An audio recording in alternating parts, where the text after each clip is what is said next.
Ini kepitingnya nih. Mana? Ih, dapat. Canggih banget si abang ini. Ini apa ini? Rajungan apa bakau ini? Bakau.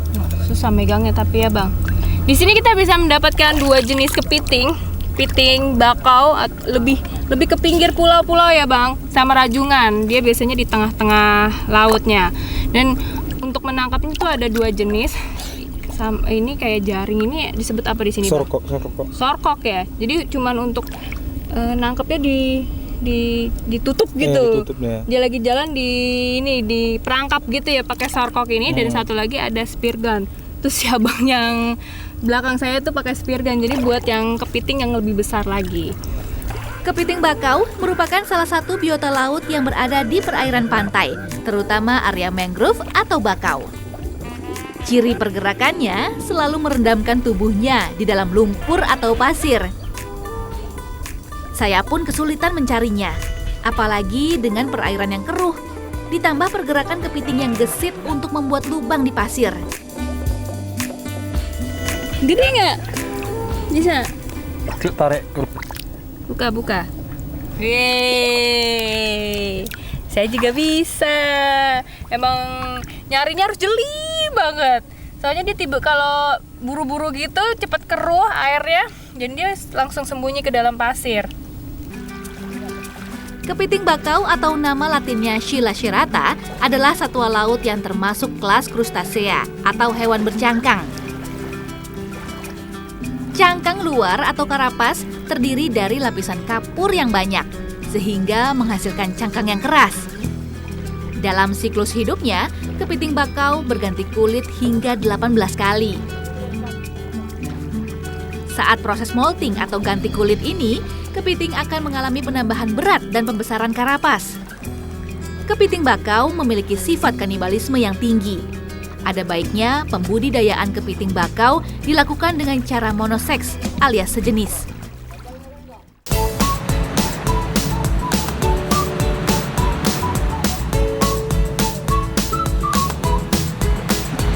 Gede banget. Ya ampun, ditembak tadi? Iya, terus nggak mampu tangkap pakai tangan aja. Nggak nembus? Iya, nggak nembus. Ya, Cangkangnya kan keras. Keras banget. Berapa kilo ini? 2 kilo ada lah, 2 Liatin kilo. ke kamera. Kepiting terbesar yang pernah saya temukan nih. Pernah saya lihat kayak begini. Nih hati-hati ya capitnya ya. Kalau kena bisa putus jari. Hasil tangkapan akan dijual ke pengepul dengan harga jual yang lumayan tinggi. Rata-rata Rp100.000 per kilogramnya di daerah Pargadungan ini. Permintaan kepiting bakau ini terus meningkat. Tidak hanya memenuhi kebutuhan dalam negeri, kini telah merambah hingga ke luar negeri.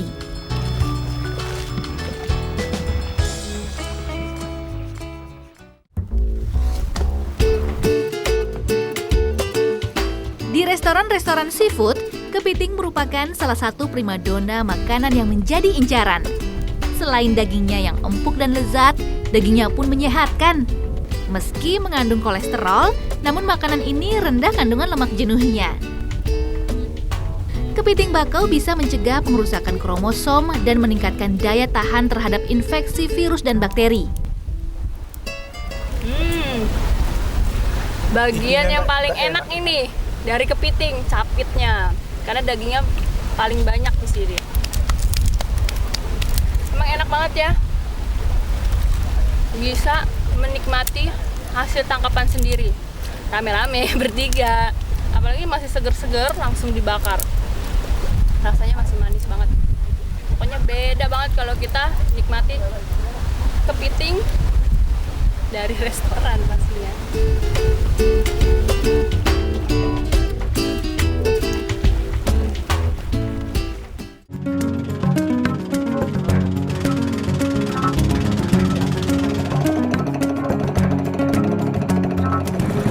Ternyata ada beberapa jenis ikan karang yang memiliki daya jual yang sangat tinggi. Tapi pengambilannya itu nggak bisa sembarangan, ya Pak? Kalau sembarangan itu bisa menurunkan harga jualnya.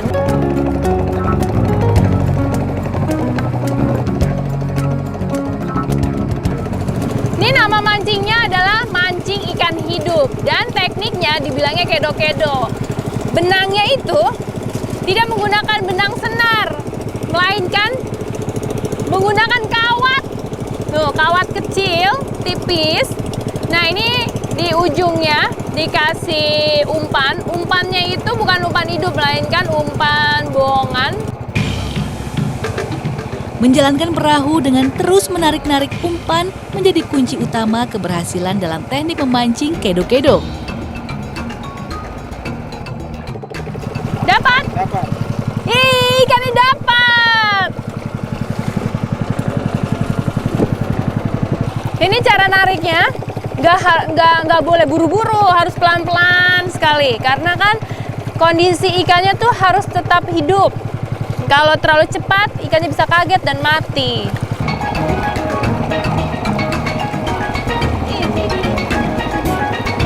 Itu ikannya tuh kelihatan. Dia tidak mati kah? Ya.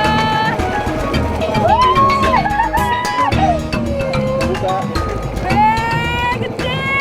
Ikan sunu. Mana di sini besar-besar begini ikannya? Wah, keren banget. Ikan sunu. Ini salah satu ikan yang kalau dijual per kilonya mahal. Beruntung banget ya dapat. Upaya menggiurkan dari hasil tangkapan ikan karang ini membuat sebagian besar penduduk distrik Karas memilih untuk memancing kedo-kedo. Para nelayan di sini melakukan sistem tebang pilih dalam memancing, yang tentu saja menguntungkan bagi kelestarian spesies ikan.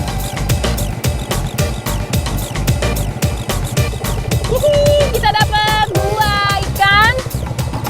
Kondisinya masih teler. Dia soalnya kaget habis dari laut langsung masuk perahu. Makanya itu di tiap-tiap perahu nelayan itu harus ada bak penampungan seperti ini ya Bapak.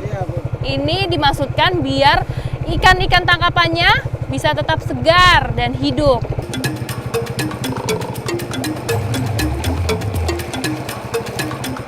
Terus dinaungi Dewi Keberuntungan, kali ini mata kail yang saya lempar ternyata juga disambar. Itu Bapak, kasih tarik. Ya. Wah, ini. Dapat lagi. Senang sekali. Cuman yang ini lebih kecil daripada yang tadi, Bapak. Tidak masuk ukuran? Oh, ternyata yang ditangkap itu ada ukuran-ukurannya. Kalau yang besar tadi masuk ukuran? Oh, dibilangnya up. Up itu artinya ukuran 1 kilo ke atas. Kalau ini mungkin cuma setengah kilo ya? Tapi nanti kita coba saja bawa ke keramba. Kita timbang kira-kira ini ada berapa kilo. Paling setengah kilo ya.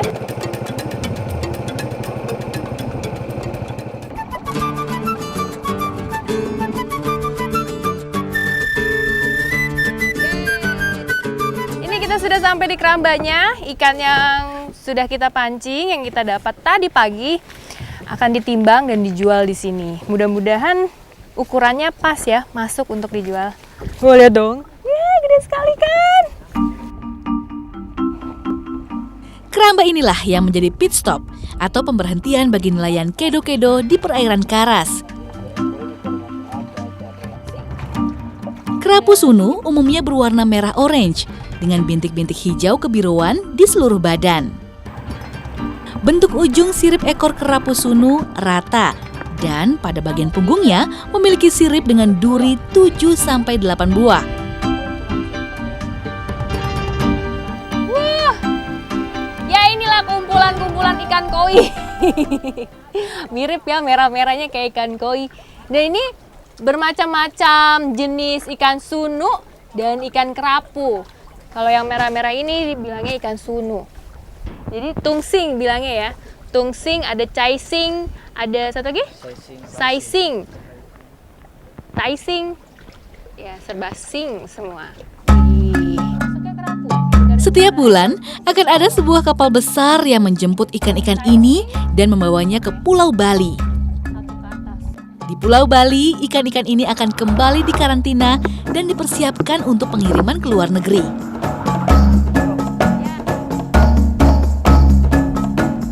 Tidak masuk. Soalnya kan minimal harus 0,6 kg. Itu kurang dari 0,5 ya? Iya. Beratnya kurang, jadi harus kita lepas. Ayo Pak Din, kita kasih lepas. Rela toh? Iya, memang harus rela. Harus kan peraturannya dari perusahaan. Jadi peraturannya memang harus kita rilis kembali kalau yang kurang dari kategori, biar dia akan menjadi besar, baru kita tangkap lagi.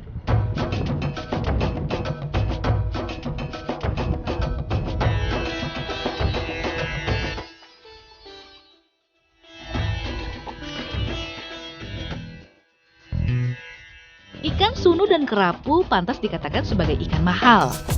Tak cukup perawatan saat pertama kali sampai di keramba dengan penyuntikan vitamin dan pengguntingan sirip. Tetapi ikan-ikan ini juga harus kembali mandi. Pernah denger yang namanya ikan dimandiin? Nggak pernah kan? Baru kali ini saya mau lihat ikan dimandiin. Bukan hanya dimandiin, tapi dibersihin juga semuanya. Padahal seumur hidupnya dia udah main-main di air ya. Jadi dia dikasih vitamin, terus sirip-siripnya digunting, itu untuk mencegah kena bisul. Udah gitu mandinya ternyata menggunakan air tawar yang dicampur sama obat anti kutu. Jadi biar dia selalu sehat. Di kolam penampungan, setiap 3 hari sekali ikan-ikan ini harus mandi dengan obat-obatan untuk menjaga stamina agar tetap sehat sampai nanti proses pengiriman dengan menggunakan kapal. Tak hanya menampung ikan, untuk memenuhi permintaan pasar, di keramba ini juga ada jenis udang besar atau lobster. Gede banget. Emosi jiwa. Aduh. Pernah lihat gak sih lobster sebanyak ini ngumpul? Enggak kan? Saya juga baru pertama kali ini lihat. Oh, baru ganti kulit ini. Oh, jadi masih lunak? Iya, lembek. Oh iya.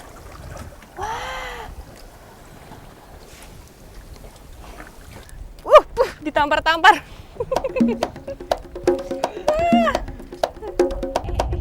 Lobster juga termasuk salah satu hasil laut yang mempunyai nilai jual tinggi. Meski telah dibudidaya di air tawar, lobster dari laut tetap menjadi favorit. Nggak mau lepas. Ngegemesin lobsternya, warnanya merah jambu. Tuh lihat tuh. Ini salah satu komoditi yang sangat menjanjikan buat nelayan Indonesia. Lobster, ikan kerapu, dan ikan sunu. Harganya di sini aja udah ratusan ribu. Gimana kalau udah sampai ke kota besar, bahkan diekspor sampai ke luar negeri? Harganya bakal berlipat-lipat lagi. Kebayang dong. Hebat ya. Mendoakan si gadis atau ini Maya biar dia pokoknya sampai besarnya sukses, sejahtera, punya anak banyak.